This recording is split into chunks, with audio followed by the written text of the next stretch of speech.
एक छोटा सा गांव, चारों ओर सुनहरे खेत फैले हुए हैं। रवि, एक साधारण किसान, अपनी विशाल सफ़ेद गाय गौरी के साथ खड़ा है। और रवि गौरी से कहता है, यह गौरी, तुम सच में वरदान हो। तुम्हारे दूध से पूरा गांव का पेट भरता है। एक गांव वाला रवि से कहता है, रवि, भले ही हमारे पास पैसा नहीं है, लेकिन तुम्हारे गौरी के दूध से हमारे बच्चे मजबूत बने हुए हैं। रवि कहता है, गौरी बिना कुछ मांगे दे देती है, जैसे प्रकृति। तभी गांव में एक अमीर व्यापारी प्रवेश करता है। उसकी आंखें लालच से झलकती है। वो गौरी को ध्यान से देखता है। व्यापारी रवि से कहता है, रवि, मुझे ये गाय बेच दो। मैं तुम्हें इतना सोना दूंगा कि तुम्हें जिंदगी भर काम करना नहीं पड़ेगा।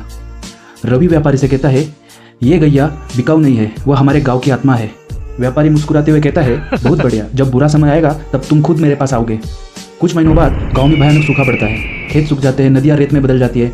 गांव वाले भूख और प्यास से परेशान हो जाते हैं।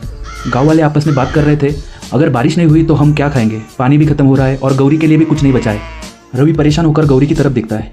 वो पहले से ज़्यादा कमज़ोर हो चुकी थी। तभी रवि कठिन फैसला ले लेता है। वो व्यापारी की हवेली पर जाता है और दरवाज़ा खटखटाता है। व्यापारी और उसका चेला मुस्कुराते हुए बाहर आते हैं और रवि से कहते हैं, आखिर तुम मेरे पास आ ही गए। रवि गौरी की आंखों में देखता है। वो मासूम और भरोसेमंद दिखती है। कुछ क्षणों के लिए रवि चुप हो जाता है, फिर सिर हिलाता है और व्यापारी से कहता है, नहीं, गौरी मेरे गाँव की है और मेरे गाँव की ही रहेगी। वह भारी दिल से गौरी को वापस गाँव ले आता है। कुछ दिन बाद गौरी मरने की हालत पर पहुंच जाती है। एक दिन की सुबह गांव में हलचल मच जाती है। गौरी कहाँ चली गई, सब लोग ढूंढते हैं और देखते हैं कि गौरी सूखे ज़मीन पर खूरों से खोद रही है। यह क्या कर रही है? पर अचानक ज़मीन से पानी का झरना फूट पड़ता है।